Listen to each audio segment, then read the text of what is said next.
Halo teman-teman, kenalin, saya senior kalian, dan di sini saya mau kasih semacam panduan unofficial buat kalian biar bisa survive dan sukses di praktikum sifat material. Siap? Yuk, langsung kita bahas. Oke, pas pertama kali lihat modul praktikumnya, pusing nggak? Jujur aja, pasti kelihatannya ribet dan banyak banget aturannya. Tapi santai aja, gak usah panik. Di sini kita bakal bedah satu-satu biar gampang dicerna. Pokoknya, semua yang perlu kalian tahu, kita kupas tuntas. Nah, yang paling pertama dan paling krusial, kita bahas aturannya dulu. Eits, jangan langsung mikir ini ngekang ya. Anggap aja ini kayak rules of the game, biar kita semua aman, praktikumnya lancar, dan pastinya dapat nilai bagus. Oke, soal penampilan di lab, ini bukan soal gaya-gayaan ya, tapi murni buat keselamatan kalian. Sepatu wajib ketutup. Kenapa? Biar kaki aman kalau ada apa-apa jatuh. Terus yang cewek, rambutnya tolong diikat kenceng ya, jangan sampai nyangkut di mesin. Dan please, semua perhiasan, cincin, gelang, kalung, lepas dulu. Simple tapi penting banget. Di dalam lab, kuncinya cuma satu. Fokus. Handphone, masukin kantong, silent. Nggak ada waktu buat ngobrol atau bercanda yang nggak penting pas lagi praktikum. Dengerin asisten lab baik-baik, mereka itu malaikat penolong kalian. Makin aktif kalian nanya dan ngerjain, makin banyak ilmu yang masuk. Dan ingat ya, ini tanggung jawab kita bareng-bareng. Usahain datang 15 menit lebih awal, biar bisa siap-siap. Abis pakai alat, langsung bersihin, langsung rapihin. Kasian kan kelompok selanjutnya kalau dapat alat yang berantakan. Oh ya, satu lagi, jaga alat baik-baik. Kalau kalian ngerusakin ya, kalian yang ganti. Jadi hati-hati. Oke, ini bagian yang serius banget. Saya harus tegasin ini. Lihat aturan nomor 13 dan 14 di modul.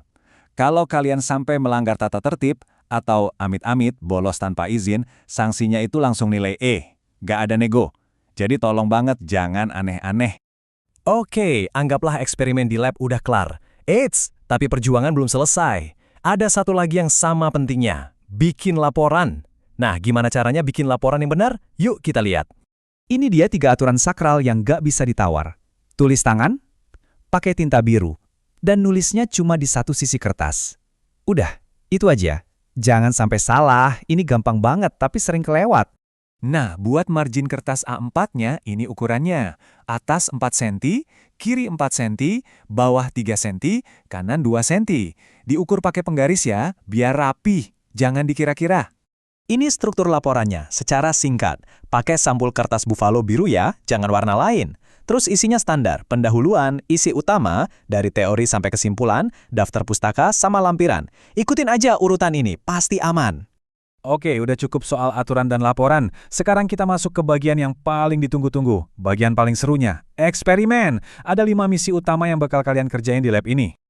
Yap, benar banget. Ada 5 pengujian inti. Tiap pengujian ini bakal ngasih lihat sisi unik dari sebuah material.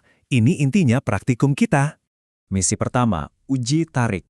Gampangnya gini, bayangin aja kalian narik karat sampai putus. Nah, kita bakal lakuin itu ke logam. Tujuannya apa? Buat tahu seberapa kuat dia, seberapa melar dia sebelum akhirnya patah. Alatnya ini namanya Universal Testing Machine atau UTM. Keren kan? Mesin inilah yang bakal narik spesimennya pelan-pelan. Tugas kalian nanti ngamatin dan nyatet datanya, kayak gaya paling gede yang bisa ditahan sama material itu, sampai akhirnya dia patah. Misi kedua, perlakuan panas atau heat treatment. Ini ibaratnya kita jadi koki buat logam. Kita panasin, terus kita dinginin pakai cara-cara tertentu, dan voila, sifatnya bisa berubah total. Yang tadinya lembek bisa jadi keras banget. Prosesnya kita mulai di sini, di dalam tungku pemanas atau furnace. Spesimennya kita panggang sampai 850 derajat Celcius. Habis itu ada yang didinginin pelan-pelan di udara biasa, ada juga yang langsung kita ceburin ke air. Nanti kalian bakal lihat sendiri betapa bedanya hasilnya cuma karena cara pendinginannya beda. Lanjut, uji kekerasan. Simpelnya, ini buat ngukur seberapa tahan suatu material kalau digores atau ditekan. Penting banget buat tahu ini misalnya buat bikin bodi mobil atau mata bor. Ini saya kutip langsung dari modul, dan tolong perhatiin baik-baik. Kunci dari uji kekerasan yang benar itu ada di persiapan sampelnya. Permukaannya harus halus, bersih, kinclong. Kalau ada kotoran dikit aja atau goresan, datanya bisa ngaco total. Nah, ini mesinnya. Nanti dia bakal neken ujung yang super keras, namanya indenter, ke permukaan sampel kalian. Dari jejak yang ditinggalin, kita bisa tahu nilai kekerasannya. Canggih kan? Oke, misi keempat, uji Jomini. ini levelnya naik dikit. Tes ini bukan cuma ngukur seberapa keras materialnya, tapi juga seberapa dalam kekerasannya bisa meresap ke dalam material setelah di-quench atau didinginin paksa. Prosesnya unik banget. Jadi, sampel yang udah panas membara itu cuma disemprot air di satu ujungnya aja. Efeknya, ujung yang kena air dinginnya super cepat. Makin ke ujung satunya makin lambat. Nah, abis itu kita ukur deh kekerasannya di sepanjang batang sampel itu. Dan misi terakhir yang menurut saya paling keren, mikrografi.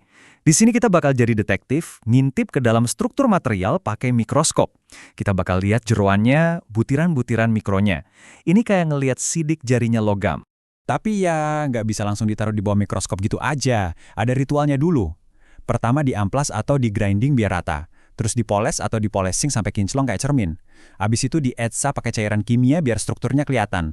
Baru deh siap buat dilihat. Nah, itu dia kelima misi kalian di lab ini. Ingat, ini bukan cuma soal ngikutin prosedur terus nulis laporan.